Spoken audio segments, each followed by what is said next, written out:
साल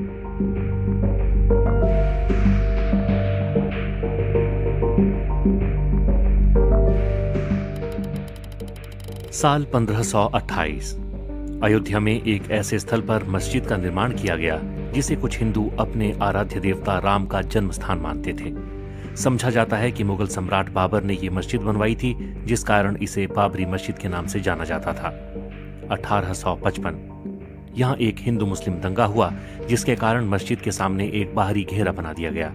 इस कार्रवाई ने हिंदुओं को आंतरिक आंगन तक पहुंचने से रोक दिया, जिससे उन्हें बाहरी आंगन में एक मंच पर प्रसाद चढ़ाने के लिए प्रेरित किया गया। साल 1856-57 इस दौरान हनुमानगढ़ी और बाबरी मस्जिद के आसपास एक सांप्रदायिक दंगा हुआ। ऐतिहासिक वृतांत बताते हैं कि घटना से पहले मुसलमानों और हिंदुओं दोनों की पहुंच पूजा के लिए मस्जिद क्षेत्र तक थी। दंगा औपनिवेशिक सरकार को सत्ता हस्तांतरण के साथ हुआ, जिसके परिणाम स्वरूप मस्जिद के बाहर एक ईंट की दीवार की रेलिंग स्थापित की गई। 1859 ब्रितानी शासकों ने विवादित स्थल पर बाड़ लगा दी और परिसर के भीतरी हिस्से में मुसलमानों को और बाहरी हिस्से में हिंदुओं को प्रार्थना करने की अनुमति दे दी। 1885 महंत रघुवर दास ने राम जन्मस्थान के महंत होने का दावा करते हुए एक मुकदमा दायर किया, जिसे 1885 का मुकदमा के रूप से जाना जाता है। उन्होंने बाहरी प्रांगण में राम चबूतरा पर मंदिर बनाने के लिए अनुमति मांगी।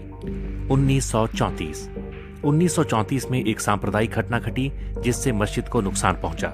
हालांकि इसे बाद में बहाल कर दिया गया। दस्तावेजों से पता चलता है कि औपनिवेशिक प्रशासन ने मस्जिद की मरम्मत और नवीनीकरण को मंजूरी दे दी। साथ ही घटना के दौरान मस्जिद को हुए नुकसान के लिए हिंदुओं पर जुर्माना लगाया गया। 1949 मस्जिद में भगवान राम की मूर्तियां मिली। कथित तौर पर कुछ हिंदुओं ने ये मूर्तियां वहां रख दी थीं। सरकार साइट को विवादित क्षेत्र घोषित करती है और प्रवेश द्वार पर ताला लगा देती है। 16 दिसंबर 1949 को के नैयर ने उत्तर प्रदेश के गृह सचिव गोविंद नारायण को बाबरी मस्जिद स्थल पर एक ऐतिहासिक मंदिर के बारे में सूचित किया। बाद में नैयर भारतीय जनसंघ के उम्मीदवार के रूप में लोकसभा के सदस्य बने। 1984 कुछ हिंदुओं ने विश्व हिंदू परिषद के नेतृत्व में भगवान राम के जन्मस्थल को मुक्त करने और वहां राम मंदिर का निर्माण करने के लिए एक समिति का गठन किया। बाद में इस अभियान का नेतृत्व भारतीय जनता पार्टी के लालकृष्ण आडवाणी ने संभाल लिया। पहली रथ यात्रा साल 1984 में बिहार के सीतामढ़ी से शुरू हुई और अक्टूबर में अयोध्या पहुंची।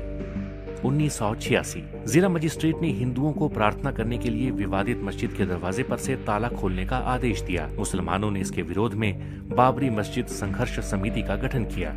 साल 1989 विश्व हिंदू परिषद ने राम मंदिर निर्माण के लिए अभियान तेज किया और विवादित स्थल के नजदीक राम मंदिर का शिलान्यास किया। साल 1990 विश्व हिंदू परिषद के कार्यकर्ताओं ने बाबरी मस्जिद को कुछ नुकसान पहुंचाया। तत्कालीन प्रधानमंत्री चंद्रशेखर ने वार्ता के जरिए विवाद सुलझाने के प्रयास किए, मगर अगले वर्ष वार्ताएं विफल हो गईं। लालकृष्ण आडवाणी ने आंदोलन के लिए समर्थन बढ़ाने के मकसद से गुजरात के सोमनाथ से अयोध्या तक रथ यात्रा शुरू की। इस बीच सांप्रदायिक दंगे भड़क उठे।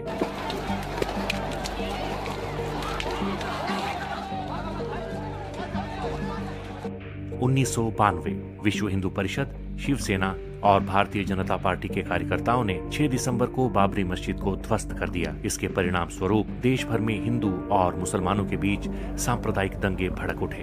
दंगों में 2000 से ज्यादा लोग मारे गए। 1993 नरसिम्हा राव सरकार ने लगभग 68 एकड़ भूमि अधिग्रहित करने के लिए एक अध्यादेश जारी किया। बाद में इसे एक कानून के रूप में पारित किया गया। फरवरी 2002 भारतीय जनता पार्टी ने उत्तर प्रदेश विधानसभा चुनाव के लिए अपने घोषणा पत्र में राम मंदिर निर्माण के मुद्दे को शामिल करने से इनकार कर दिया। विश्व हिंदू परिषद ने 15 मार्च से राम मंदिर निर्माण कार्य शुरू करने की घोषणा कर दी। 13 मार्च 2002 सर्वोच्च न्यायालय ने अपने फैसले में कहा कि अयोध्या में यथास्थिति बरकरार रखी जाएगी और किसी को भी सरकार द्वारा अधिग्रहित जमीन पर शिला पूजन की अनुमति नहीं होगी। केंद्र सरकार ने कहा कि अदालत के फैसले का पालन किया जाएगा।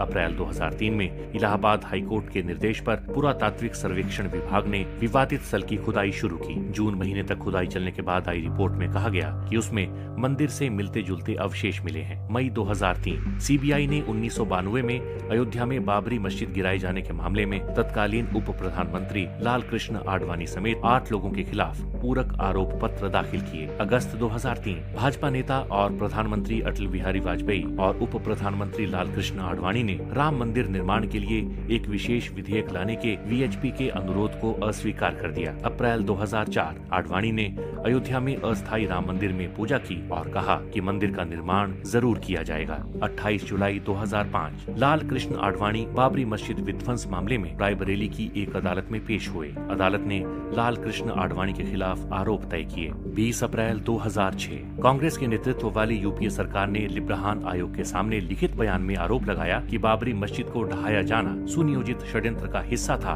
और इसमें भाजपा, राष्ट्रीय स्वयंसेवक संघ, बजरंग दल और शिवसेना की मिली भगत थी। 24 नवंबर 2009 लिब्राहान आयोग की रिपोर्ट संसद के दोनों सदनों में पेश हुई। आयोग ने अटल बिहारी वाजपेयी और मीडिया को दोषी ठहराया और नरसिम्हा राव को क्लीन चिट दे दी। 30 सितंबर 2010 इलाहाबाद उच्च न्यायालय की लखनऊ बेंच ने अयोध्या में विवादित भूमि को 3 हिस्सों में बांट दिया। सुन्नी वक्फ बोर्ड, निर्मोही अखाड़ा और रामलला विराजमान को मुस्लिम और हिंदू वादियों के बीच 2:1 के अनुपात में 1/3 भूमि आवंटित की गई थी। 21 मार्च 2017 पूर्व मुख्य न्यायाधीश खेहर ने सभी पक्षों के बीच अदालत के बाहर समाधान का सुझाव दिया। साल 2019 में ही सुप्रीम कोर्ट ने पूरी विवादित जगह को रामलला को सौंपने का आदेश दिया। वहीं सुन्नी वक्फ बोर्ड को मस्जिद बनाने के लिए 5 एकड़ जमीन आवंटित की। साल 2020 5 अगस्त को राम मंदिर के लिए भूमि पूजन का कार्यक्रम रखा गया। 22 जनवरी 2024 नए राम मंदिर का अयोध्या में उद्घाटन होगा।